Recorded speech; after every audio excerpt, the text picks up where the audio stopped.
Ah, Magandang araw. Dito muli tayo sa malayang talakayan. Dagdag kaalaman ng masang Pilipino.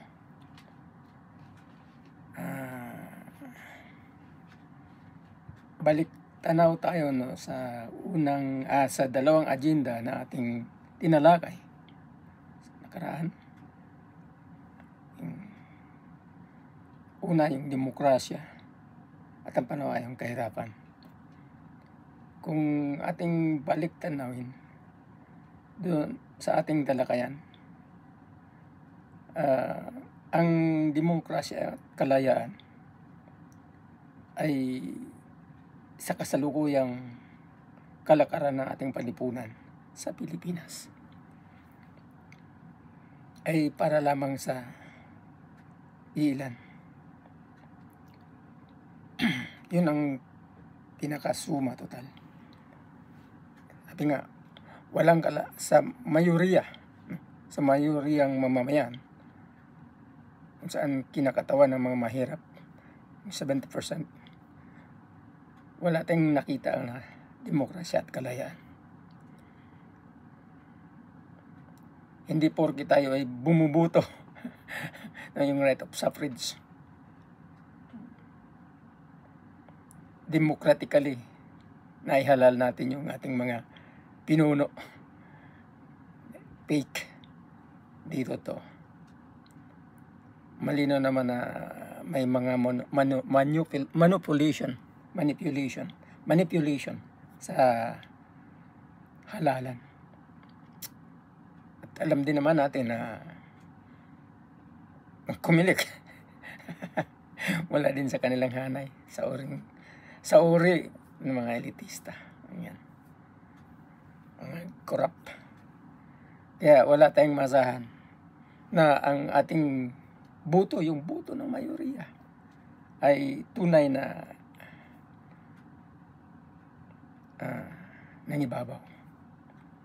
Ang nangibabaw pa rin kung ano ang gusto ng minorya, yung mga mayayaman. Yung 10% na ating binanggit. Yung 10% sa structural formation, triangular, yung 10% mayaman, 20% middle class, at 70% mga mahihirap. Ganun ang ating kalagayan. Walang tunay na demokrasya. Okay, siguro pasok na tayo doon sa susunod na agenda. Yung pangatlong agenda. Yung kalakarang panlipunan. O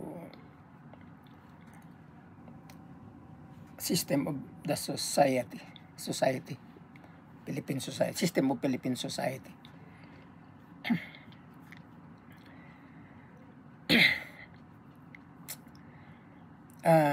Hindi lamang sa Pilipinas kundi pang daigdigan, kasi ang sabi nga, ang panlipulang kalakaran ay hindi uubra na iira lamang ito sa isang bansa.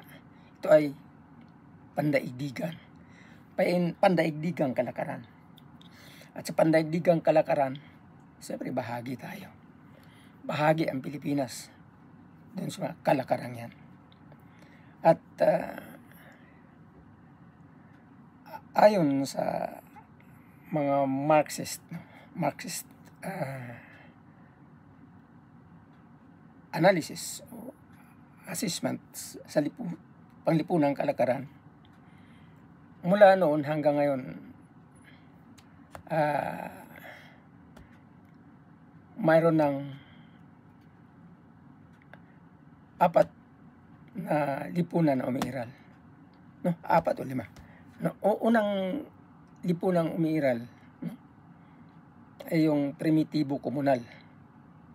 Pangalawa, lipunang pan-alipin. Pangatlo, lipunang feudal. At nga ang pang-apat ay lipunang kapitalismo, capitalism. Yun ang mga lipunan na umiiral mula noon at hanggang sa kasalukuyan. Okay? Bakit papalit-palit ang lipunan? Nga, nabanggit na nga natin na mula noon hanggang at mayroon lang apat na lipunan na umiiral. At bakit? Ayon sa mga Marxist, ang lipunan ay isang bagay din. Isang bagay. At malinaw naman sa science na ang lahat ng bagay ay nagbabago. Nagbabago. Ganon din ang lilipunan, nagbabago. Ang dahilan nito, siyempre, yung tunggalian sa loob ng mga bagay. No? Ang pagbabago ng mga bagay, ang dahilan nito ay ang tunggalian ng mga elementong sa loob ng mga bagay. Halimbawa natin, bakal. Kahit gaano katigas, dandahan itong nagbabago. Dahil sa kalawang. Ganun yan eh. Ano pang lahat ng bagay, nagbabago. Hindi maiwasan na magbabago. Dahil nga, yan ang batas ng kalikasan. Lahat ng bagay nagbabago. At dahil ang lipunan ay isang bagay, normal na ito ay pabago-bago. At dahil ito ay isang bagay at ang dahilan ng pagbabago ay yung mga banggaan sa loob ng lipunan ito. Kaya siya pa bago-bago. No? May mga tunggalian. Okay. Nung una kasi, yung dinanggit nating unang kalakarang panlipunan na umiiral,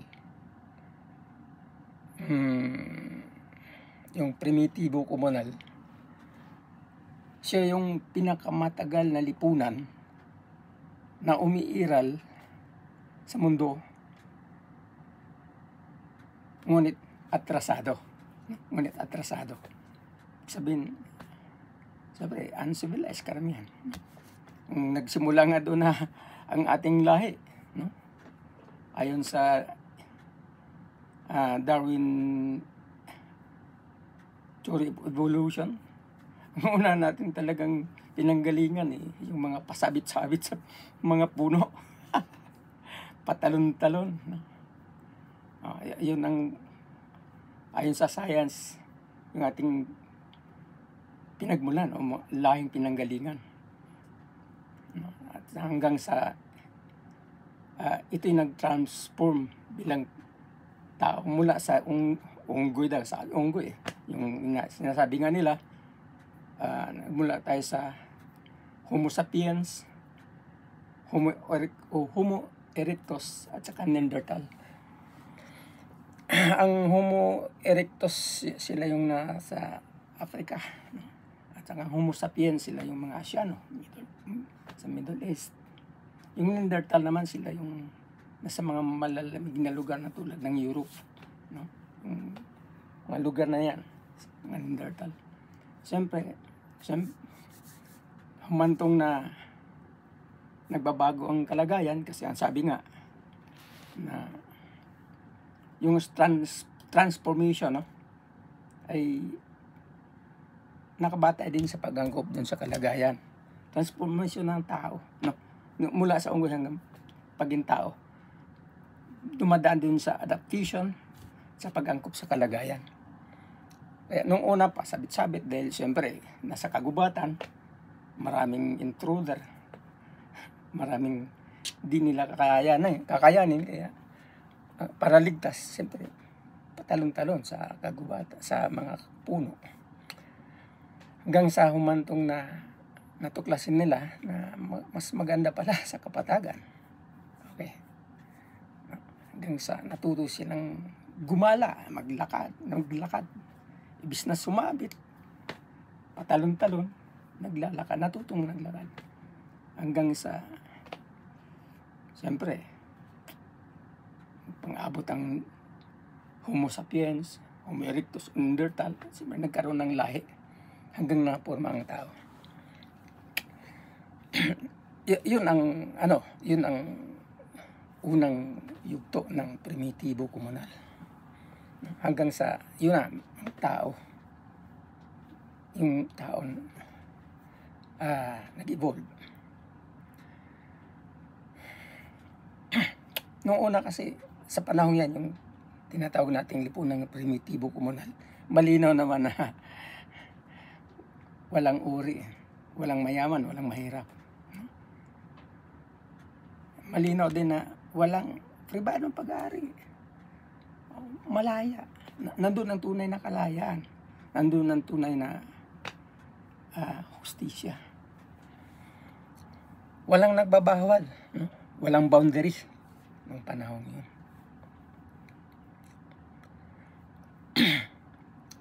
Matagal, libu-libong taon na umiiral ang naturang lipunan. Ngunit hanggang humantong na ang tao, yung transformation ng tao, na nagkaroon ng pamilya. Na nung una, pag malaki na, kanya-kanya na eh. Kanya-kanya ng hanap ng makain. Hanggang sa natutong huwag maghihiwa-hiwalay ang mga magpamilya. Sama-sama. Sama-sama. Hanggang sa humantong na dumadami. Dumadami ang pamilya. Dumadami. Hanggang sa naging mga tribo. Kanya-kanyang tribo yan. Kanya-kanyang pamilya din. Nagsama-sama at lumalaki. Siyempre, naging tribo. Yan. At sa mga tribong yan, siyempre, ang practice ng kanilang pang-ekonomiyang kalagayan ay komunal. No?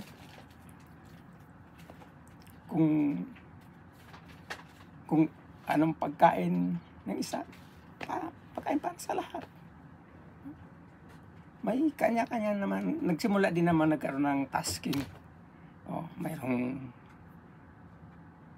nanguha ng mga prutas, may nanguha ng may ulam, at dinadala sa komunidad ng tribo para doon sama-samang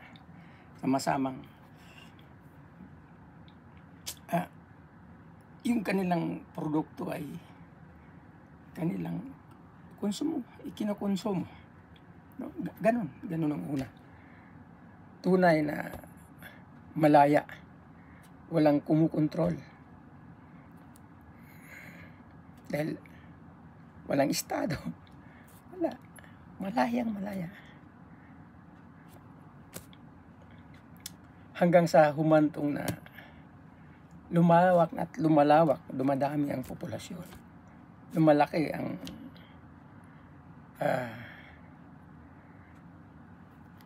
bawat pamilya, naging tribo.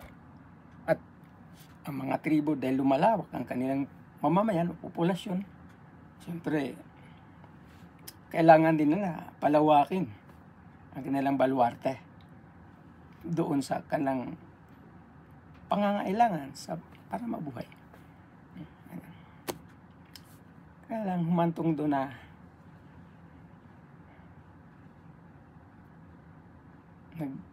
nagsimula ng magkaroon ng struggle ang mga tribo. Nagsimulang mag-away at agawan sa baluarte. Panahon yun. Pero malawak na matagal na panahon. Parang ginawa lang natin itong isang maiksing istorya, pero mahabang ng pangyayari. Okay. Dahil sa agawan sa baluarte, dun sa kanilang nasasakupan, nagkaroon talaga ng panggaan, tunggalian, labanan, tribo sa tribo. Siyempre, yung mga mahinang tribo sa labanan yun ay nasakop ng mga malalakas na tribo. At yung mga natalong tribo, tinalo ng mga malalakas na tribo, ay ang ang tribong yun ay ginawa nilang mga alipin. No? Kaya doon nagsimula yung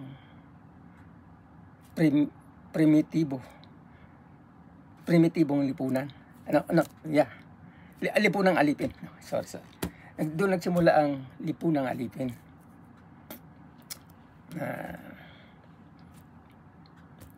Ang nanalong tribo, siyempre, sila ang naghahari, silang kumukontrol, at yung mga alipin ay ginawa nilang pag-aari at siyang nagtatrabaho. Sila relax lang.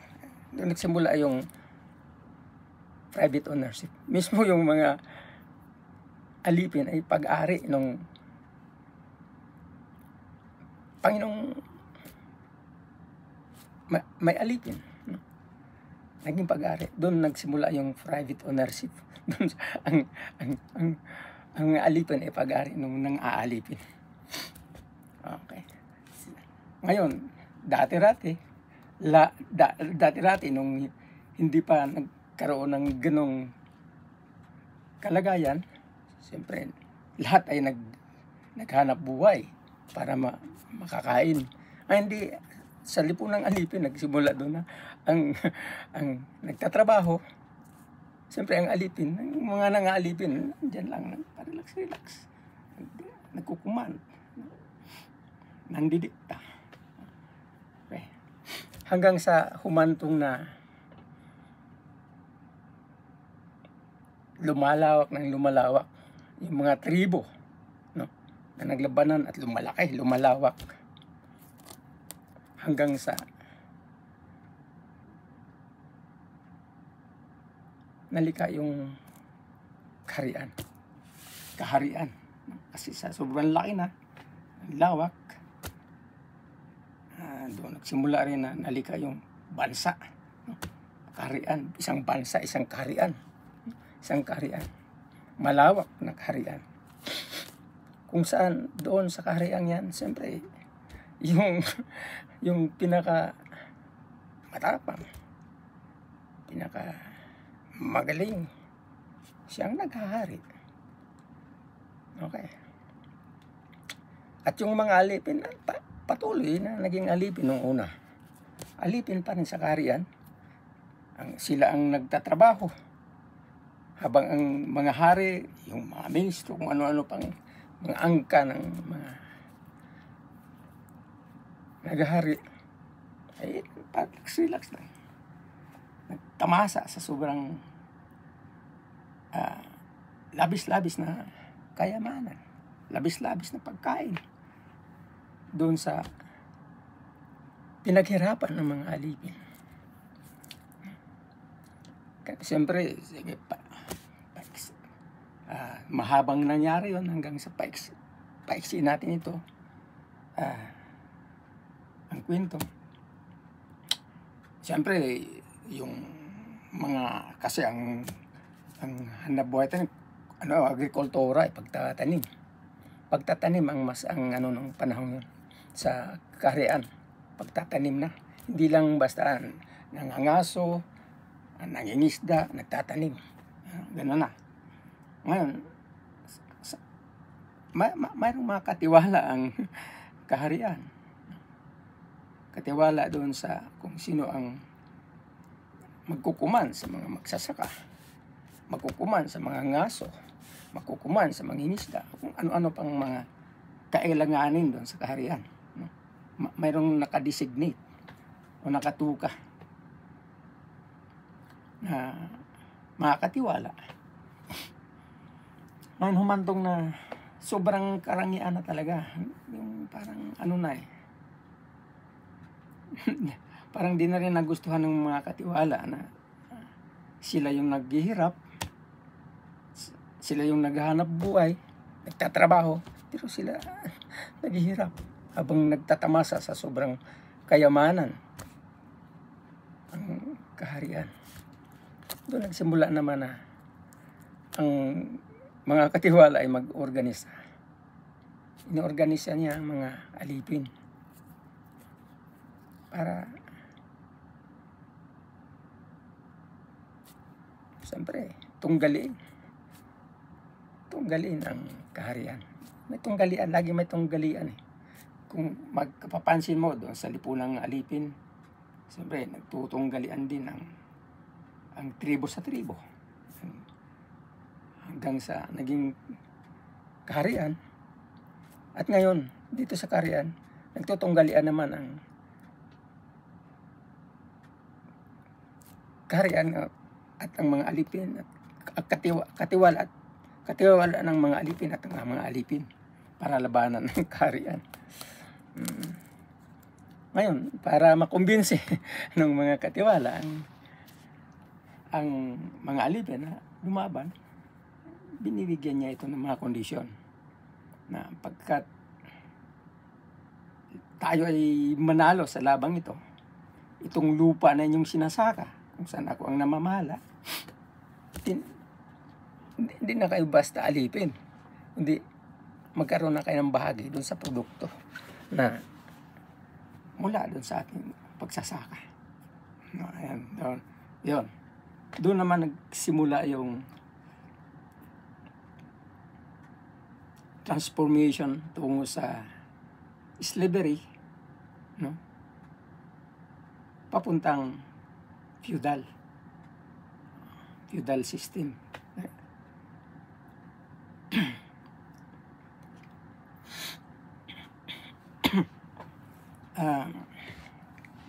May labanan, siyempre labanan hanggang sa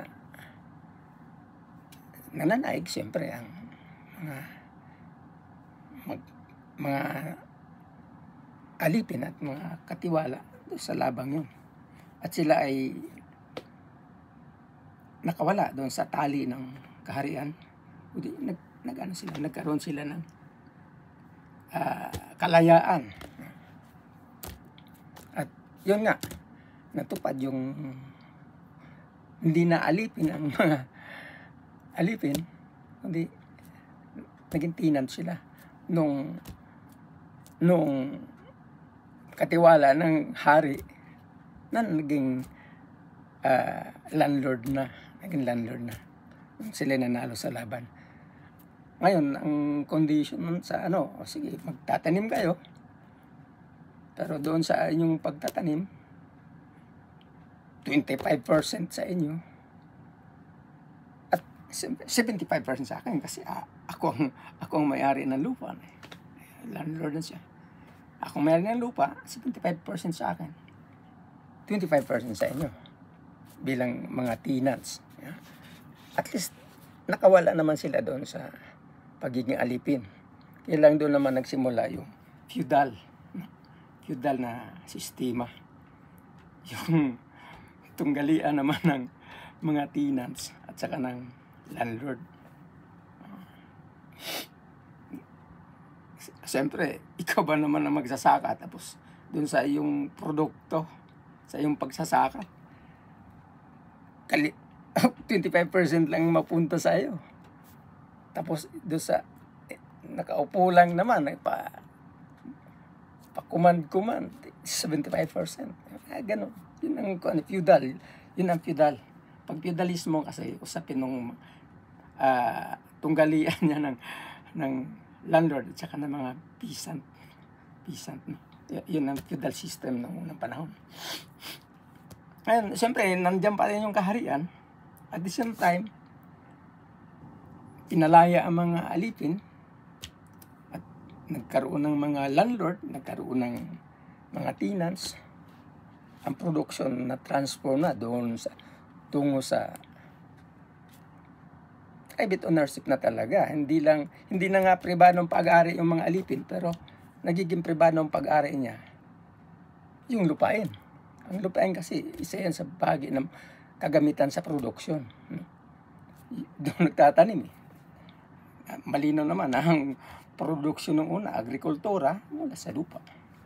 Kaya ang kagamitan sa production, nagsimula doon yung pribadong pag-ari sa kagamitan ng production. At ang may-ari nga yung landlord. Ang mga tenants, hindi nga siya alipin, lumalabas pa, hindi na siya alipin, pero kakapiranggot lang naman din ang kanyang bahagi doon sa produkto ng kanyang pagpapagal o pagpapagod. Dahil mas malaking bagay na punta doon sa landlord. Siya, piranggot. Siyempre, sa tagbo ng panahon, yumayaman ng mga landlord. Ang mga anak nito, sila yung hindi rin nagsasaka. Sila yung nagtamasa nung mga produkto mula sa pinaghihirapan ng mga tenants. At mas maano sila, ang gusto nilang paninirahan, tabing dagat, tabing tubig eh. Mas ganun, doon sila nag-concentrate na doon magtayo ng mga komunidad, mga ganyan. Kaya nagsimula din naman doon na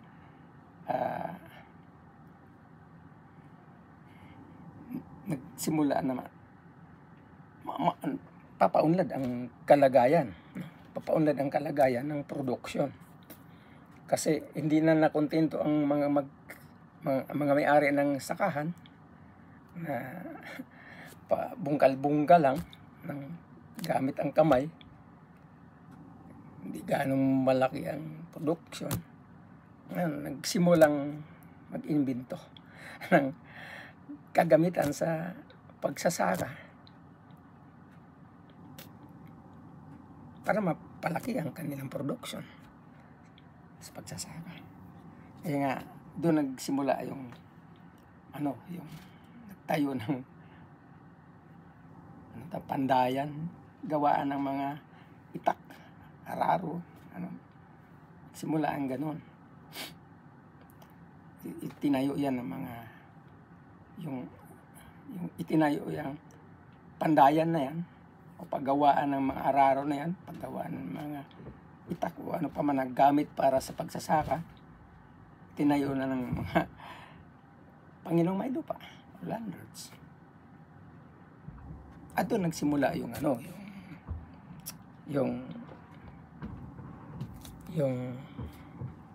dangdahang pag-transform, no? Mula sa feudal tungo sa capitalism. Kasi kung sa feudal o sa pinantunggalian ng tenants at ng landlord, pagdating naman kasi sa kapitalismo, tunggalian niya ng manggagawa, yung sahurang manggagawa at saka ng kapitalista. Siyempre, yung pandaya na yan, paggawaan na yan, kagamitan para sa pagsasaka, ay kumukuha na sila ng mga manggagawa. Sinasahuran nila. Ang sahod nun, di naman pera eh. Kundi kung ano yung produkto, yung pagkain. Wala pang pera ng unang panahon. Yung produkto. Yung kasi noon, ang kalakalan, palitan ng produkto eh. Commodity. No? Kung halimbawa, palay, pagkain. Ikaw mangingisda, palitan kayo. Palitan kayo ng isda, tapos yun naman sa'yo, yung palay. Ganyan nun, parang barter system. Uso nung panahon ng barter system, palitan sa produkto. Ganon ang kalakalan nung una. Pero malinaw naman na doon sa pandayan na yan, ay doon nagkaroon ng nagkaroon ng mga manggagawa, sahurang manggagawa. At sahod nga lang, imbis na pera, produkto. No? Hindi man siya magsasaka, siya naggagawa lang, pero kumakain pa rin siya. Dahil binabayaran siya ng palay, pa, kamuting kahoy, ano pa man, no? Ulam, pambayad, para mabuhay din. Hanggang sa yung mga anak ng mga landlord na yan nakatira sa tabing dagat, lumalawak ganyan, unlad. Siyempre, pinapalaki din yung negosyo, yung paggawaan yan. No? Hanggang sa humantong na marami nang na-invento ng mga kagamitan para lalong mapalawak o mapalaki ang kanilang production. Ganon. Kaya kung mapapansin mo, may transformation, no? Mula doon sa lipunang alipin, lipunang feudal, hanggang sa lipunang kapitalismo. May mga transformation na dinadaanan. Pag natin sinurtcut natin ito, pero matagal na panahon, umiiral yan. Kung mapapansin mo, nung unang panahon doon sa lipunang alipin, nagsimula rin doon yung pag-invento ng mga kagamitan para lumaki doon ang kanilang lumalaki kasi ang pangailangan na rin palakin ang kanilang production sa lipunang alipin. Kaya nag-invento Stone Age, ng panahon ng Stone Age, malinaw na gumagamit din silang bato, no? Para manghuli ng mga hayop. Anong tawag niyan? Gamit na ang kuwan. So, di na simpleng konti lang kanilang mahuli. Maramihan na kasi may mga gamit na sila para makahuli. Ganon. Sabihin, doon sa transformation ng mga bagay, bukod sa may nagtutunggalian na ng mga elemento sa loob nito, isa din sa nagtulak ng pagbabago. Yung pag-unlad ng kagamitan sa production. Umunlad. Sa magsasaka, pinaunlad is magitan ng pagtayo ng pagawaan para mag-produce ng mga kagamitan sa pagsasaka para umunlad. At okay, yan. Danda na nag-transform tungo doon sa sistemang sahuran. Sistemang sahuran. At syempre, habang tumatagal ang panahon, habang dumadami ang tao, marami ng alam, natuklasan, pinapaunlad ang kagamitan sa production. Doon nagsimula ang mas matindi pang dispute o tunggalian, no? Sa pagitan ng hindi dispute, kundi yung pagtindi ng kahirapan. Lalong tumitindi ang kahirapan ng mga mahihirap. Kasi wala naman silang pag-aari. Sa kapitalismo mo, ang mga manggagawa, sahuran lamang. Hindi siya may-ari ng kagamitan sa produksyon, hindi siya may-ari ng pabrika. Hindi siya may-ari ng malawak na lupa. Ganun, yung mga tinas, walang lupa yun eh. Mga tinas lang yun. Sila din yung nagiging manggagawa ba ng uli. Walang mga pag-aari. Ganon ang transformation mula sa primitibo komunal na libo-libong taon na umiiral. Ganon din naman sa daang-daang taon na umiiral ang lipunang alipin. Daang taon din na umiiral ang lipunang feudal. At ngayon, kasalukuyan nga ay lipunang kapitalismo. At siyempre tayo, karanasan na natin ngayon, ano ba ang kapitalismo? Ano bang kalagayan ng kapitalismo? Bakit naghihirap?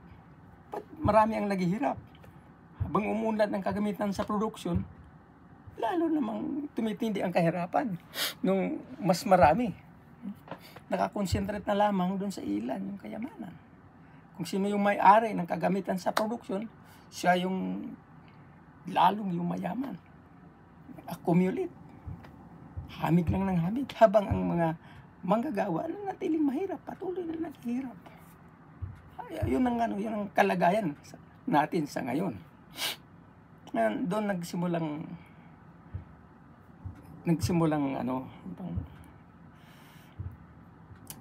yung Marxism, si Karl Marx. Noong nagsimula, isa kasi siyang philosopher, scientist. Nagsimula na ina-assess, pinag-aralan ang panlipunang kalagayan sa sistemang kapitalismo. At lumalabas na ang dahilan ng kahirapan, yung wala kang pag-aari. Kasi, ang kagamitan sa produksyon ay pag-aari lamang ng ilan. Kaya nga sabihin natin, ang sabi nga, kung nung primitibo komunal, wala namang private ownership doon eh. Malaya, walang nagbabawal, walang boundary, walang estado. Walang estado. Walang uri. Walang dalawang uri. Walang maya, walang mahirap. Basta, okay, nung panahon ng primitibo na nagsimula lang naman na may uring alipin na at uring ng alipin, no? Nung panahon ng lipunang alipin. At doon din nagsimula ang pribadong pag-ari. At mismo ang pag-ari niya yung alipin. No? Nung panahon ng alipin. Pagdating naman doon sa feudal, siyempre, ang lupain, pag-ari ng mga landlord at ang mga tenants, sila yung mga nagtatrabaho, walang pag-ari. Sa kapitalismo na, hanggang sa kapitalismo, mapapansin natin na yung mga tenants naging manggagawa at ang mga landlords naging mga kapitalista na. Transforming to capitalist. Kapitalista. Nung una, kahit itong pagpasok na ng sistemang kapitalismo, wala pa namang pera eh. Wala pa yan. Sa panahon, wala pa. Barter pa rin. Umiiral pa rin ang barter system. Hanggang sa dahil sa bakit na-invento yung pera. Na-invento yung pera dahil siyempre, halimbawa, nasa China ka, nasa Pilipinas ka, makipag-barter system ka. Ang ano mo, yung bangka, kinakargahan ng iyong mga produkto, palitan. Pag inabot ng bagyo, lunod, walang mailigtas na produkto. Dahil mabigat. Kaya napag-iisipan na lang pag-ani nito. Kaya nga nalikha yung pera. No? Nalikha ang pera para pag-ani ng kalakalan. Doon sa lalo sa malayong lugar. Pero bago yung kasi, siguro atras tayo ng konti. Doon sa kaharian, tapos transform into feudal, pero natili pa rin yung kaharian, kaya lang mayroon ng mga landlord, tenants. At patuloy siyempre ang labanan, malawak ang labanan. Hanggang sa itong mga kaharian at iba pang mga maikaya sa buhay, siyempre nagpaplano, kasama na yung mga relihiyoso, paplano ng itayo ang estado. Itayo ang estado, state. Para, kasi di nila makontrol na eh. Di na makontrol ng kaharian. Kasi parang hiwalay na ang landlord saka tenants. Tapos, bandang huli, kapitalism na. Kapitalista na, tapos manggagawa. Di na nila makontrol. Kaya nagtayo sila ng estado.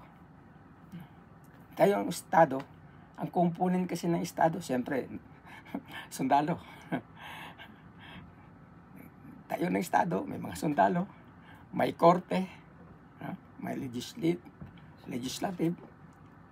Tinayo nila ito para matiyak, makontrol ang mga mahirap na mag-aalsa laban sa landlord sa mga kaharian. Diba? Yung landlord sa mga kaharian, uusap kasi, tayo natin yung estado para makontrol itong mga magugulong ito. Para sa kanila, magugulong ang mga mahirap. Kasi nga, angal daw ng angal. Ayaw na lang sumunod.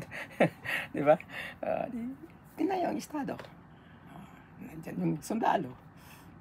Nandyan yung korte. Nandyan yung gumagawa ng batas. Kaya, sa panahon ng feudal, may estado na eh. Bago nag-transform tungo sa kapitalismo, may estado na. Parang nabuo na ang estado, pero nandun pa rin yung ilang kakaharian.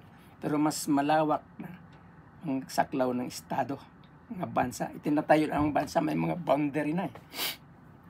Yung nation, no?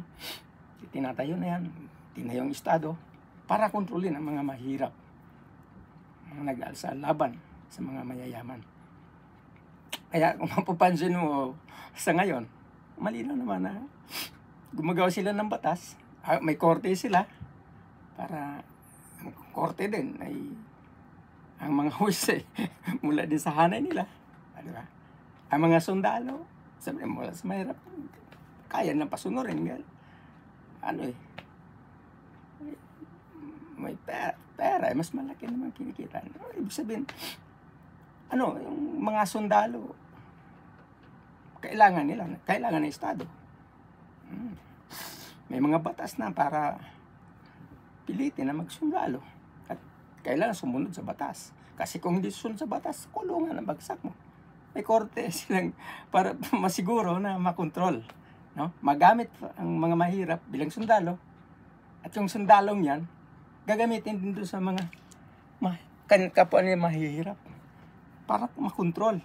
Kinokontrol ang mga sundalo sa magitan ng batas at korte. Ng korte at batas. Ganon din ang mga mahirap. Ganon ang nangyayari. Ngayon, kitang-kita naman natin ang nangyayari. Kaya mula noon hanggang ngayon, ang laging nangibabaw, yung may kaya sa buhay. Mga elite. No?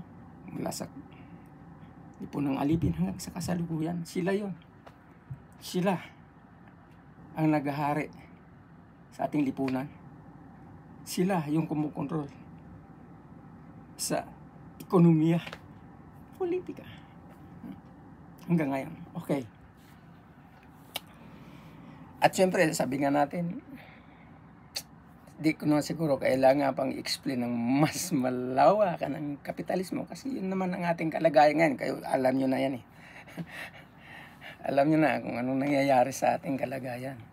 No? May mahirap, may mayaman, tapos, yun nga, natalakay na rin natin yung may demokrasya ba o may kalayaan. No? Tsaka, bakit mahirap? Tinalakay na natin yan. At yan ang sistemang kapitalismo. Ngayon, hindi habang buhay na manatili ang sistemang kapitalismo. Dahil mayroong mga nagtutunggalian. Mayroong nagtutunggalian. Mag-transform talaga ito sa isa pang sistema. At ngayon, siguro balikan natin si Marx, yung Marxism. Sabi nga ni Marx,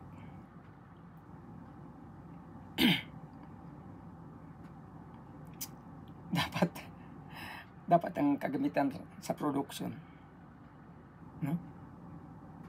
Ay ano yan? Gawing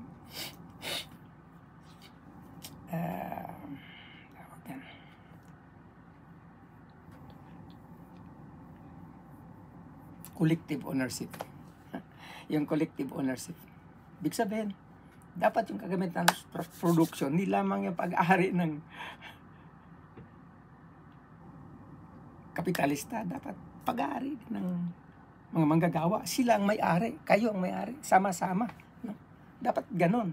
Para pantay na magtamasa dun sa produkto nung halimbawa, pabrika. O kaya ng sakahan, agrikultura. Diba? Dapat ganon, yun ang sabi ni Marx. At hindi maiwasan na ma-uwi doon yung collective ownership or public ownership. Di maiwasan yan. Kasi nakatakda na yun eh. Siyempre, mga Marxist mahusay magpaliwanag lang yung tungkol din nga sa ating tinalakay historical materialism tapos dialectic materialism. Yung mula sa primitibo komunal na atrasado, balik tayo doon sa mas maunlad na komunal, communism. Kaya nga, sa socialism kasi, gusto nating ilarawan. Ano ba socialism? No? Ang socialism, isang isang sistema ng lipunan yan kung saan yung majority, no? Yung mga manggagawa, siya ang may control sa politika at ekonomiya, yung majority niyan. So, ang uso doon ay collective ownership or public ownership. Samantalang sa kapitalismo, individualist ownership, private ownership, individualist. Kaya minorya lang ang may-ari ng kagamitan sa production. Sa sosyalismo, mangyari lamang yan, sabi ni Marx, kung mangibabaw ang mga manggagawa. Ang ibig sabihin, siya ang kumontrol sa politika at ekonomiya. Ma-transform niya mula sa private ownership into collective ownership ang sistema, no? Ang ibig sabihin, ang sosyalismo, isang lipunan na ang pag-ari ng publiko, government ownership or collective ownership. Ganon eh. Parang multiform. Pag sabing national ownership, state ownership yan eh. Diba, yung mga industriya, mga pabrika, kung ano pa man dyan, ay ang nagpapatakbo nito ay ang gobyerno. Ang gobyerno. Hindi na yung mga private. Tapos yung lupain naman, yung collective ownership, pinauso yan. Kahit sa mga pabrika, may collective ownership din doon.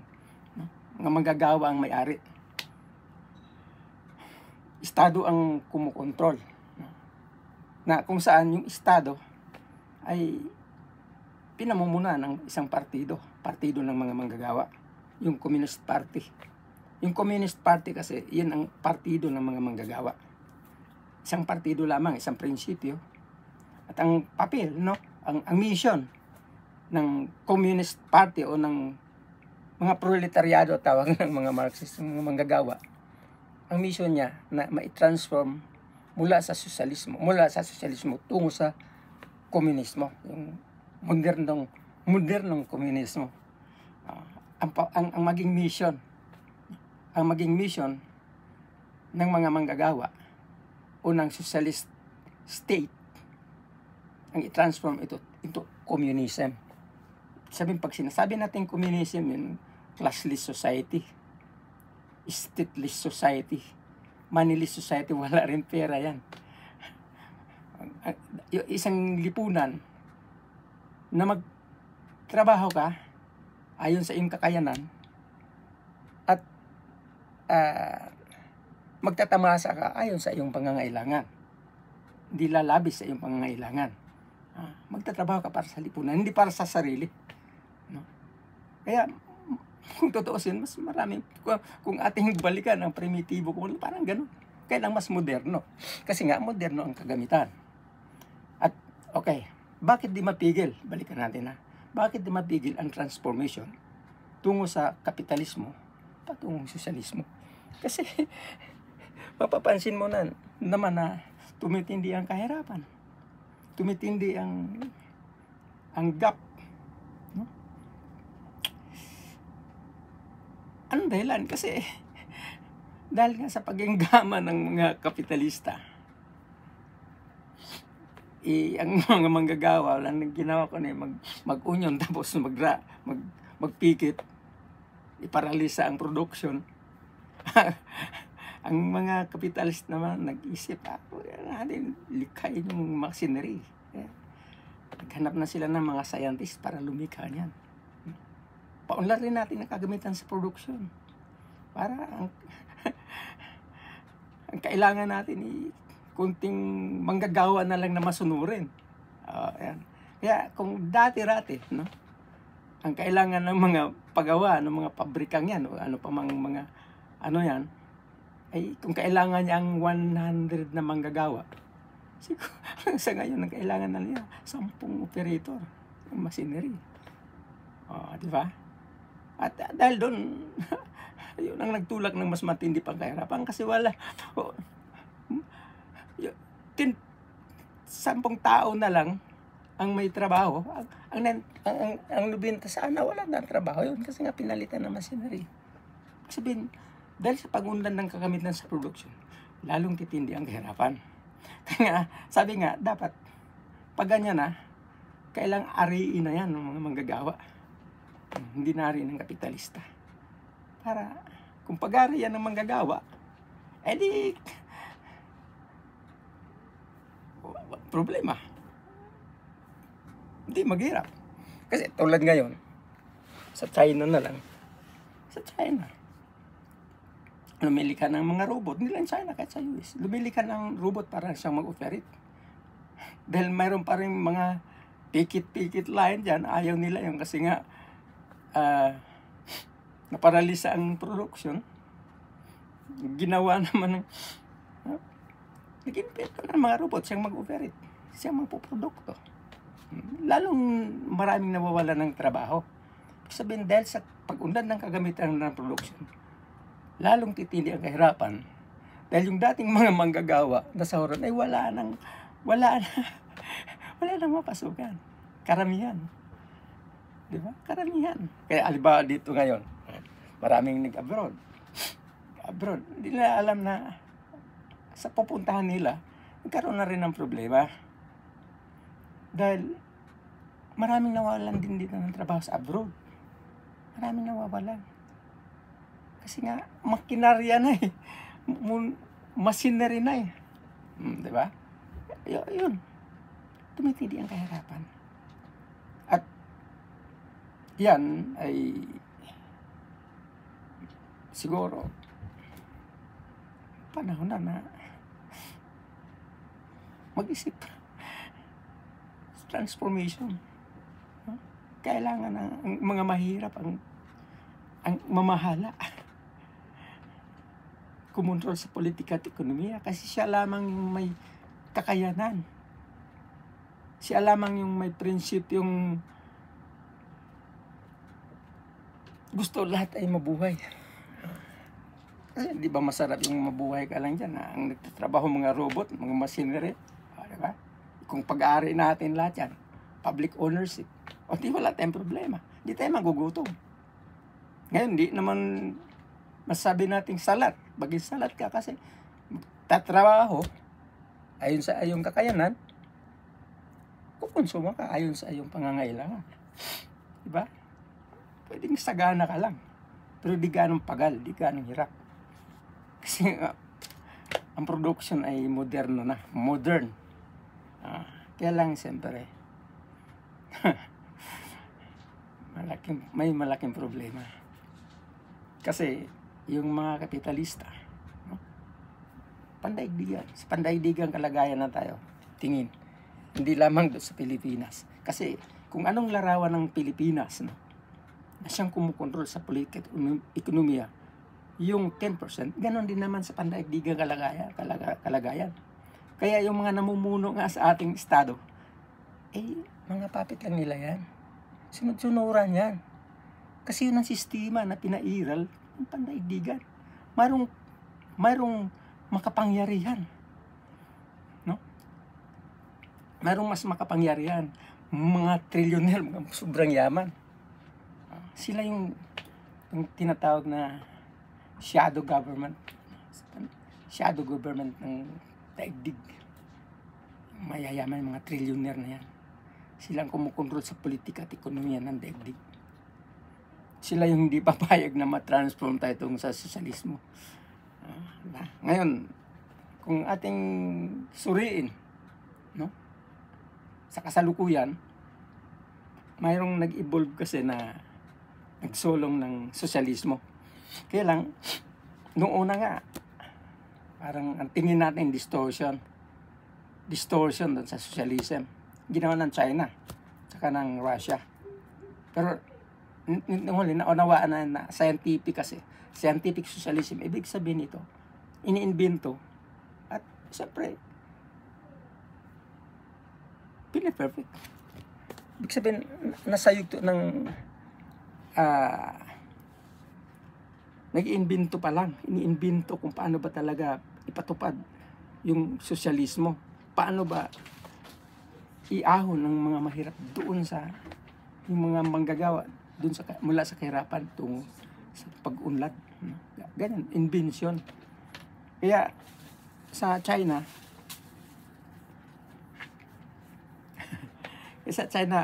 ano sila yung nandun pa rin yung free market. Mayroon pa rin namang private ownership, lalo na yung mga dayuhang namumunan sa China. Pwede pa naman Kahit si Elon Musk, mayroong negosyo yan sa China. Di ba? Pero ang mga industriyang lokal sa China, patakbo na ng Estado. State ownership. At yun ang kagandahan kasi ang makikita naman na sa ngayon, ayon dun sa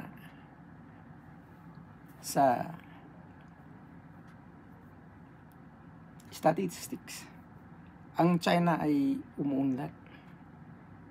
Napaka-unlad. Halos ang kanyang mamayan ay puro mga milyonaryo. Ibig sabihin sa panggit ng kalagayan, lahat nagiging middle first na. Wala na halos mahirap, maliban na lamang doon sa mga nasa liblib na lugar. Kabundukan. Pero ang ano kasi doon, yung pagsasaka, collective ownership. Halimbawa, isang barangay, 10 barangay na yan, yung lupain yan, isama-samang nagpuprodukto ang mga mamamayan. Silang may-ari. Walang pribadong pag-ari. Sila may-ari mo. Pag gusto ka lang doon, magsaka. Tumulong. Kakain kung anong nakain nila. Pantay-pantay. Pagdating naman sa kalunsuran, siyempre, nandun yung industriya. Mga pagawaan. Sapat sa pangangailangan. Kasi gobyerno ang nagpatakbo ng industriya. Walang problema, walang angal ng mga magagawa kasi parang sila na rin ang may-ari nun. Yan. Yun ang ang China. Ibig sabihin, nasa panahon sila nung invention ng socialism ayon sa Marxist theory. Paano ito mag-evolve. Akala ko nga distortion kasi ang dahilan nga nung bakit may silip na sa mga distortion yung pagbagsak ng Soviet Union, yung Soviet Socialist Republic of Russia. Bumagsak kasi yan. Ang tingin na kasi may distortion. Ano lang talaga, hindi bumagsak dahil sa distortion, kundi talagang pinabagsak ng kapitalismo. Pinabagsak yan ng US hegemony, tinatawag. Kasi sa buong mundo ngayon, sa kasalukuyan, mula noong 1945 after Second World War, ang US na, yung Western country na, yung pagsanib ng US at saka ng Europe para magpagharian ng buong mundo. Sila yung colonizer. Europe, mga colonizer yan. Tayo, ang Pilipinas. Sinakop yan ng Spain. Hanggang sa bandang huli, sinakop tayo ng US. Naging kolonya tayo ng US. At ng Spain. Halos ang buong Africa, Latin America, Asia, sinakop yan ng Europe. Kinokolonialize kasi sila yung mga mga gahaman sila. Hanggang sa nalahian din tayo ng mga gahaman na yan. Kaya yung mga lahi nila sa Pilipinas, sila yung position ngayon. Sila yung mga gahaman di ba? Ganun talaga, mga colonizer. At makikita mo naman, dahil sila nga lahi din ng mga gahaman, tuta sila ng mga gahaman. Di ba? Tuta sila. Yun ang naman mahala sa atin. Malinaw naman yan. Di ba? Okay. Kung ating silipin, suriin ng tunay na kalagayan, colonizer, European colonizer, at sa kasalukuyan, ang US, tinatawag na nga, hegemon, siya kumukontrol sa buong mundo. At yung dollar kasi, yun ang reserve money na reserve money. Limbawa sa Pilipinas, kailangan mayroon kang reserve dollar sa Bangko Sentral para yun ang magiging batayan nung paglikha ng piso, yung ating currency, piso. No? Kung wala kang dolar, di ka makapaglimbag ng piso. Kailangan may dolar ka. Kaya kung tutuusin, ang inaasahan nga ng ating pamahalaan na nagbibigay ng dollar yung mga nasa abroad. Sila yung nagpapadala sa mga kamag-anak ng dollar. And then napunta niyan sa central bank para magiging reserve money na maging batayan ng currency. Nung una, yung ating export. Pag tayo nag-export, siyempre, babayad nun dollar. Mayroon tayong dollar. Ngayon, halos sang in-export tao na. Ngayon, hahantong kasi sa ating bansa na yung mga nasa abroad magsibalikan. Kasi wala na rin eh. Halimbawa sa US. Sa US halos sinisipa na doon ng mga dayuhan. Nababalik na. Kasi umaangal na rin kanilang mamamayan. Yung mga taal na US. Wala na silang mapasukan kasi nga yung mga dayo, ayun ang manggagawa kasi masipag, mga mas masipag pa kaysa kanila. Kaya naagawan sila ng oportunidad na makapagtrabaho. At dahil nga sa pag-unlad ng kagamitan ng produksyon, patuloy na lumalaki ang walang hanap buhay sa lugar na to. At dagdag pa na nakabawas ng hanap buhay yung pagdating ng mga immigrants sa US, sa Amerika.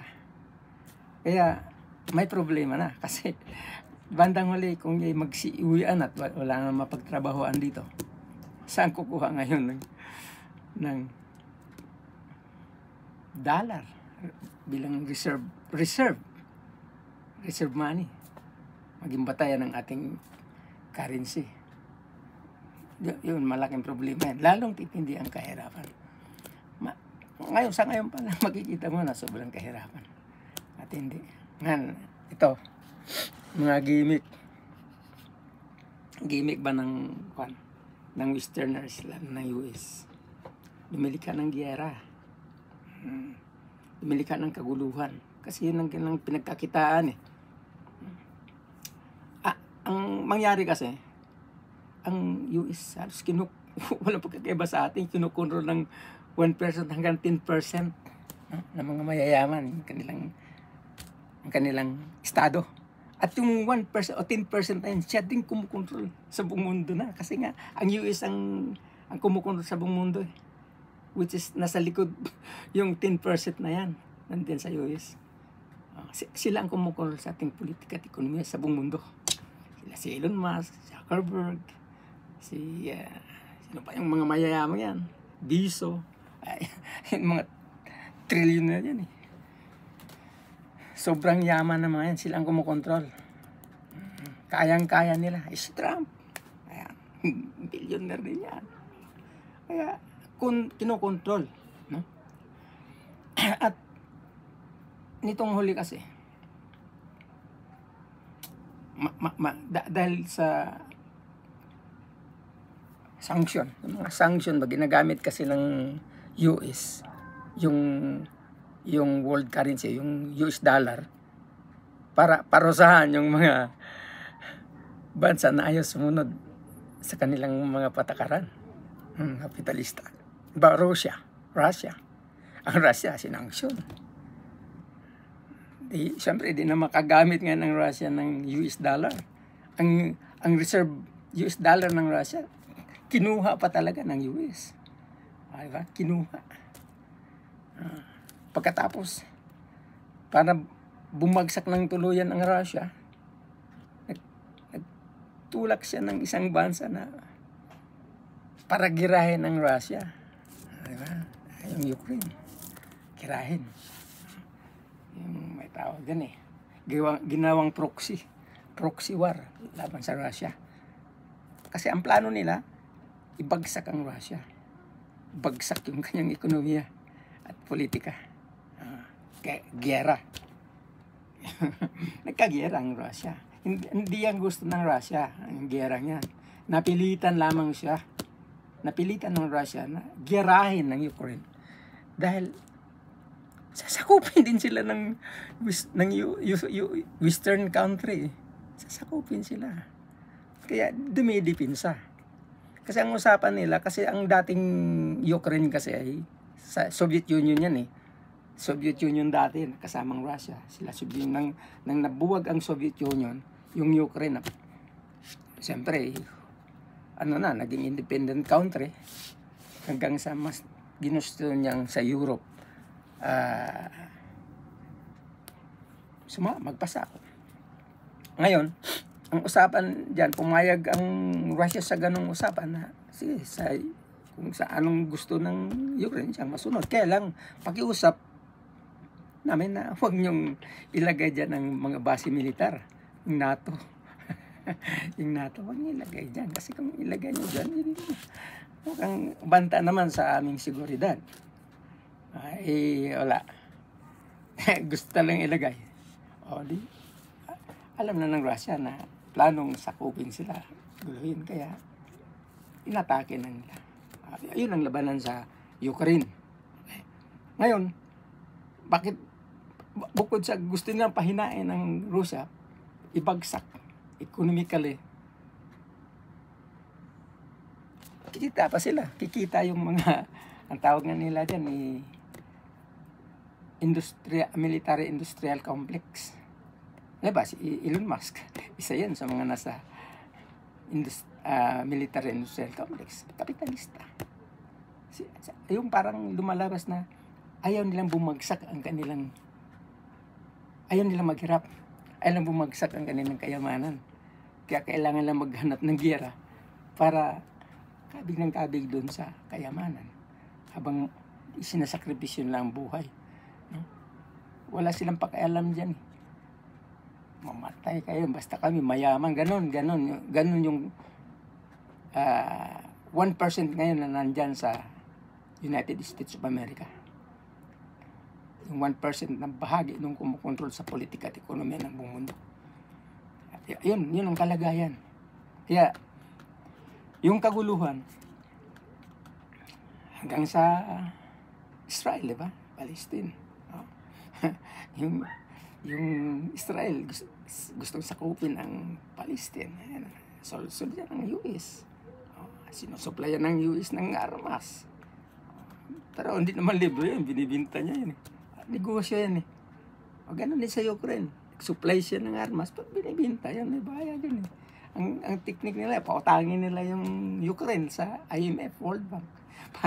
Para magkapagbayad doon sa sinusupply ng armas. Ganun din sa Israel. Diba, hindi naman totoong libre yung armas na pinapadala. May bayad yan. Diba? Ganun.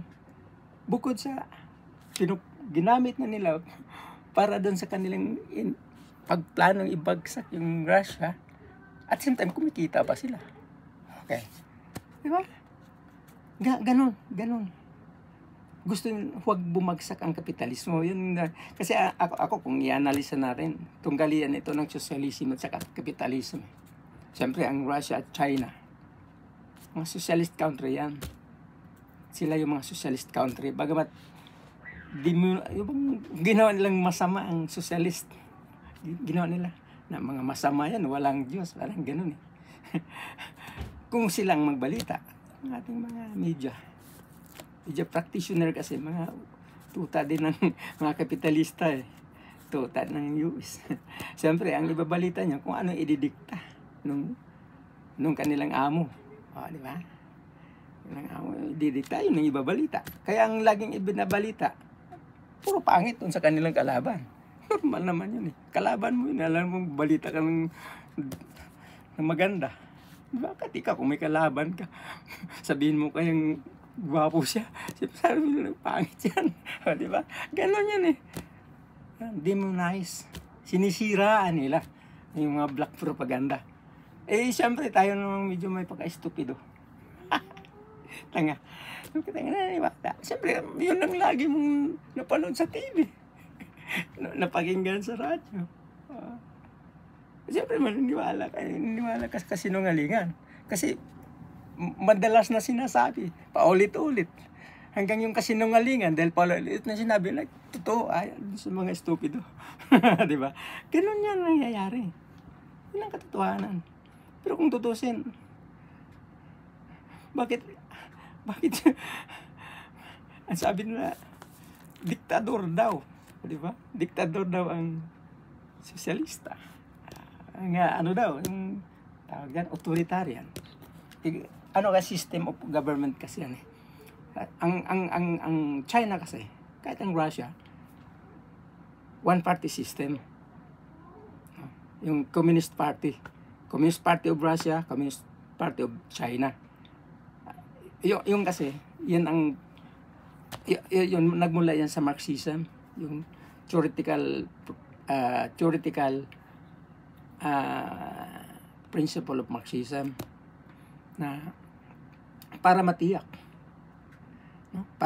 na ang kagamitan sa production ay maisa publiko. Kailangan ang mamumuno niyan ay ang mga komunista o Communist Party.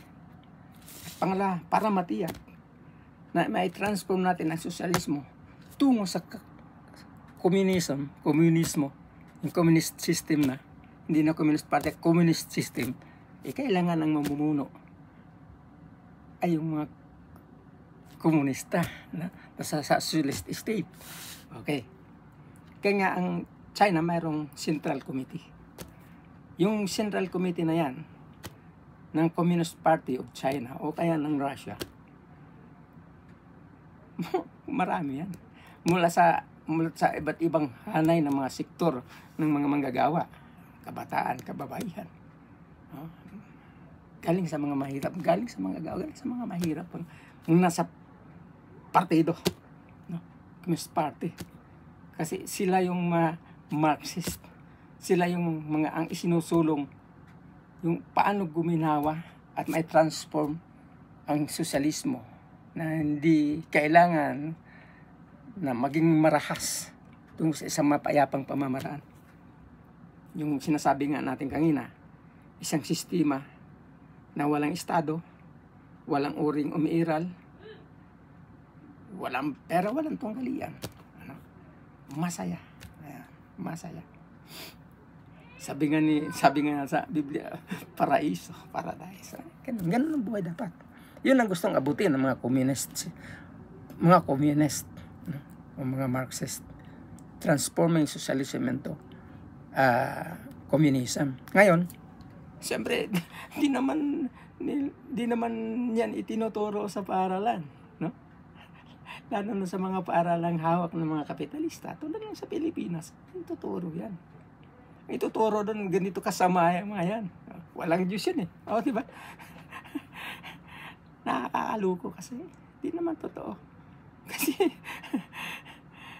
ang pagiging makatao ay makadiyos. Malinaw doon. Iba kasi yung reliyoso, kaysa makadiyos. Diba? May mga reliyoso, pero hindi makadiyos.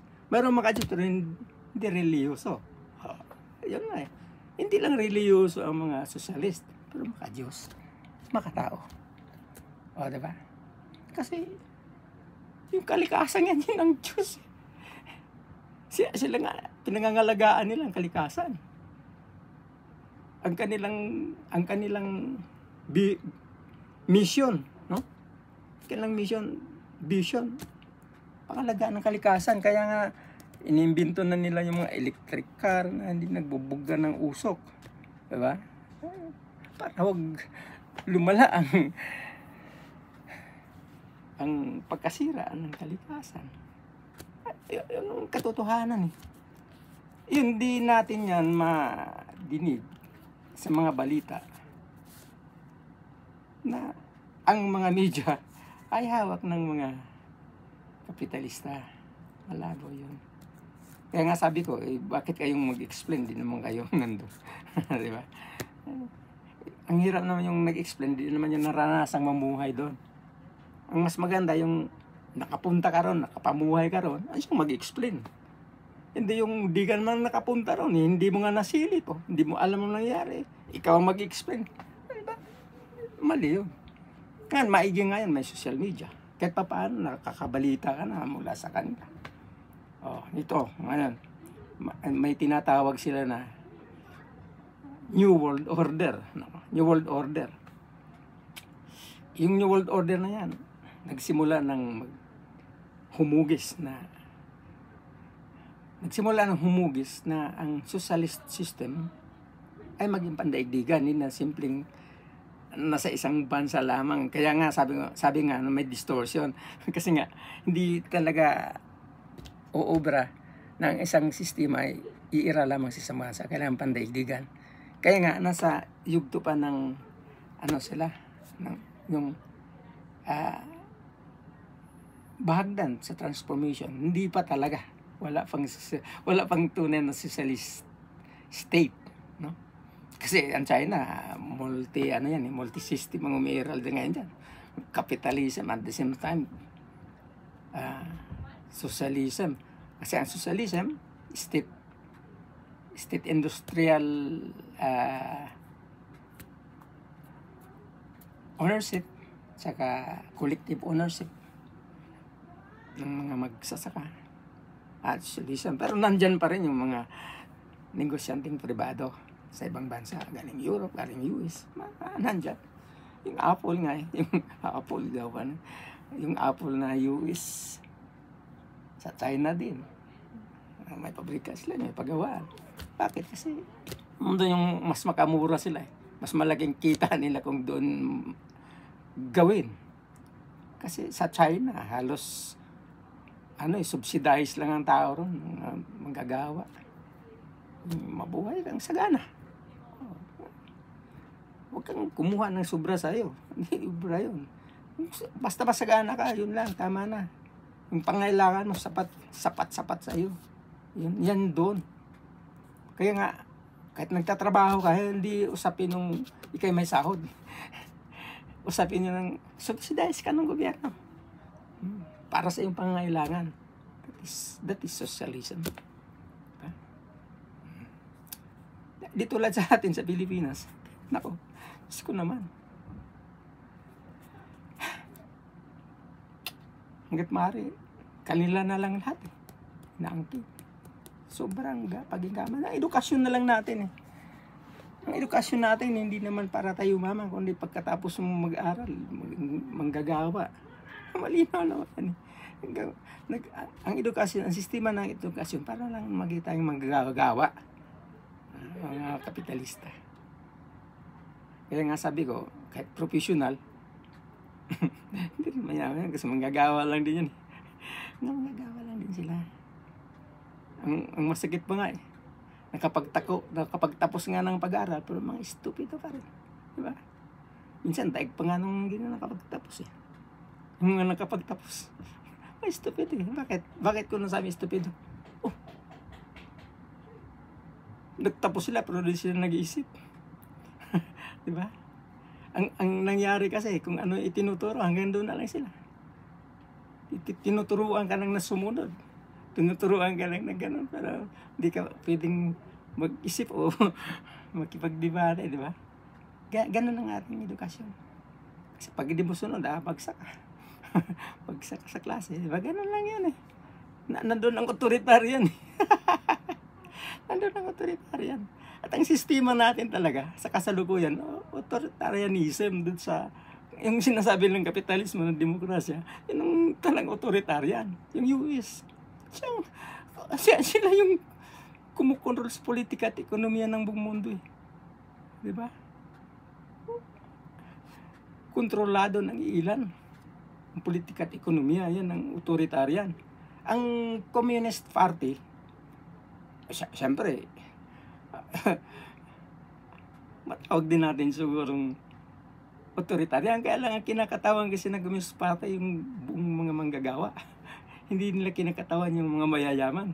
Di ba? Ang mga manggagawa siyang mayuriya sa ating lipunan. Kahit saan ang mundo. At yun ang kinakatawan nila. Kaya kung tutusin ang tunay na demokrasya, sa mga socialist country. Tinatawag nila na a democratic centralism. Ang mga Communist Party o yung mga socialist country, sila yung nagpapairal ng democratic centralism. Ang ibig sabihin, ang demokrasya mula sa taas hanggang iba pa, tagos na tagos yan. Hindi pwedeng ang demokrasya doon lamang sa nakaupo sa Kongreso at Senado kasi mayroong butuhan. Tapos ang mangyari, ang kanilang pinagbubutuhan para lang din naman sa kanilang interes. Yan mga otoritaryan.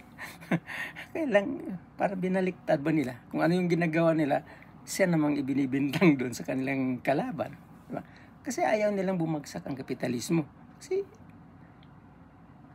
nasanay sila sa karangyaan, saganang paupo-upo, nabubuhay doon sa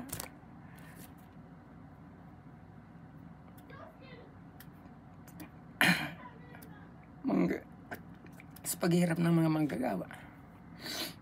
Yun ang katotohanan. No? Yan. Kaya, siguro, ewan ko pero tinuro ba yan sa mga nag-aaral? Tinuro ba sa inyo yung sinabi ko ngayon? Na ang ating lipunan ay mula na hanggang ngayon ay 4 na ang lipunan na umiiral. At ang sunod sa kapitalismo, sosyalismo. At nandyan na tayo nagsisimula sa transformation mula sa to socialism. Nagsimula na. At ang pinaka ang pinaka tingnan mo yung matinding pagunlad ng kagamitan sa production. Puro na automation na may cellphone. Ito, nag-usap tayo layo-layo. Nagkausap tayo. Wala dati to, di ba? Marami ng kabawasan sa pagtatrabaho. Din nga sa pagunlad ng kagamitan ng production. At sa socialist system, ang sangkap talaga ay yung pagunlad ng kagamitan sa production. At isa sa mga mission niya, ang paunlarin pa ito. Para nga, ma-transform tayo tungo sa communism. Which is, di na tayo na kailangan magtrabaho ng 8 oras. Pwedeng 1 oras na lang. Relax. Mag-aaral. Paano pa? Magdagdag kaalaman. Ganun ang dyan. Yan ang pinaka-mission. That is Marxism. Marxism. Hindi totoong masama ang komunismo. Ang komunismo, masama yan dun sa mga may pribadong pag-ari. Kasi masama yun sa mga pribadong may-ari. At saka yung mga nakaupo sa ating pamahalaan. Kasi hindi na kailangan doon ng pamahalaan. Hindi na kailangan doon ng pribadong pag-ari. Yung stateless, classless, at moneyless. Yan, sa primitibo komunal, yun naman atrasado nga lang. Kaya lang, balik tayo doon sa isang komunal o communist system na mas maunlad. Yan nga, sabi natin, kailangan na natin yung mga robot na siyang mag-operate ng production para tayo, konsumo na lang. Mamuhay tayong walang boundary. Pag-alaga-ala, gusto mo, punta ka ng Europe. Wala ka ng problem. Pagdating mo doon, pwede ka rin doon kumuha lang sa gusto mo. Ganun, walang boundary. Walang pag-aari. That is communism. Ngayon, masama ba yun? Naisip ko tuloy yung sinasabi na naman sa Genesis. Sabi nga daw, ang lahat ng bagay ay gawa ng Diyos. Ito para sa lahat. Diba? That is communism. Ang lahat ng yan ay para sa lahat. Hindi nang iilan. That is communism. That is the principle of God. No public ownership. No private ownership.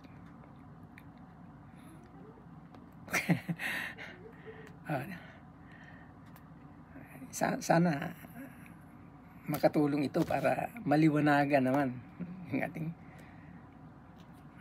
kapwa mahirap. Hanggat di natin mulatin ang ating mga mata, hanggat di tayong nag-iisip, di tayo makawala sa tali ng kahirapan. Dahil yan ang gusto ng mga kapitalista, maghirap tayo para lalo silang kumita. Tiba-tiba. Wala na. O di, magkaroon kaguluhan eh. Asahan mo magkaroon ng kaguluhan kung karamihan wala ng trabaho? Kasi walang tao na gustong mamatay. Yung taong matino ha? Walang matinong tao na gusto ang namamatay dahil sa gutom. Kung matinong tao ka, nagugutom ka, anong gagawin mo, di ba? Kung karami na ganyan, karamihan, anong gagawin mo? Tunganga ka lang. Siyempre mag-aalsa ka. Mag-aalsa laban sa sistema yan. At makawala lamang tayo doon kung sa ngayon pa lang mag-isip na tayo. Lagi tayong niluloko ng mga politiko. Tingnan mo, pagandahan sila ng mga propaganda. Pero tutuusin pare-pareho lang naman sila din nasanay ng mga mayayaman. Pag nakaupo, sunod lang din sila doon sa kanilang hegemon, United States. Diba? Sunod na sa mga kolonyalista. Nanako. Wala eh. Kasi yun kanilang hanay, kanilang uri. Diba? Hanggang sino dyan eh. Ayaw lang magbanggit pero kahit sino dyan sa mga politikong yan, pare-pareho lang yan dahil sila ay mula sa hanay ng mayayaman. At kung mayroon mga iilan dyan na mga middle person, mamahirap, walang magawa yan eh. Powerless yan eh. Kasi pagdating doon sa pamamahala, mas majority yung mga nasa mayayaman. Kaya ang mga mahirap na nandiyan sa loob niyan, wala. Yung usapin na nga yan na, halimbawa ang kamatis daw, na matino. Isang kamatis na bagong pitas. Ihalo mo yan doon sa isang basket na kamatis na bulok. Mabubulok din yun. Diba? Ganon mangyayari doon sa mga mga mahirap na may prinsipyo. Yung mga sosyalista. Kahit paano mayroon dyan eh. Mga sosyalista na sa pamahalaan. Kaya lang, mabubulok lang din sila dahil sa sistema. Wala na silang magawa. Wala silang magagawa. Maliban naman kung mamamayan mamulat. Kasama nila. Kung iilan lang sila doon sa loob ng Kongreso, ng Senado, o saan pa mga local governments, kung ang mamamayang may hirap ay nasa likod nila, samahan sila.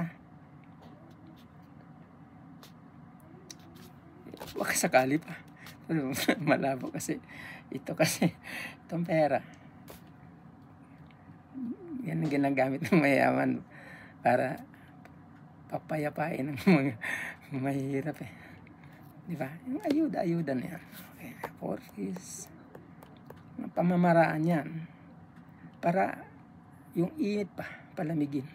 Ganun lang yan eh. Pamamaraan, parang mainit na apoy, buhusan ng tubig. Parang ganun lang yan. Yung ayuda na yan. Yung masakit pa nga, pera na natin. Kasi buhis natin yan eh.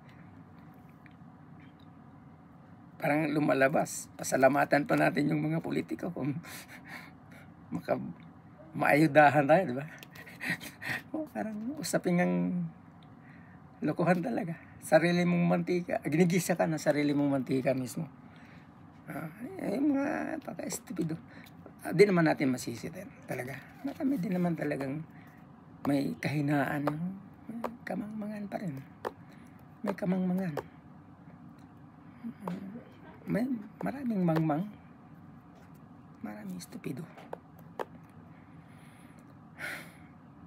Pero kung mag-isip, mawala ang kamangmangan at paging estupido, baka sakaling tayo makawala sa tali ng kontrol ng ilan. Okay? Siguro, hanggang dito na lang muna tayo. Sa sunod na episode, talakay naman natin ang geopolitical issue. Pandaigdigang issue. Lalo na yung dispute of West Philippine Sea. Ano ba yung dispute na yan? Siguro sa sunod na episode ating pag-usapan ang naturang mga issue. Ating talakayin. At bahagi ng inyong paglahok. Inasahan natin na i-share nyo ito. Mag-comment. Para lalo pa nating mapalalim ang ating mga talakayan. Bahagi kayo, masang Pilipino, sa talakayan ito. Maraming salamat.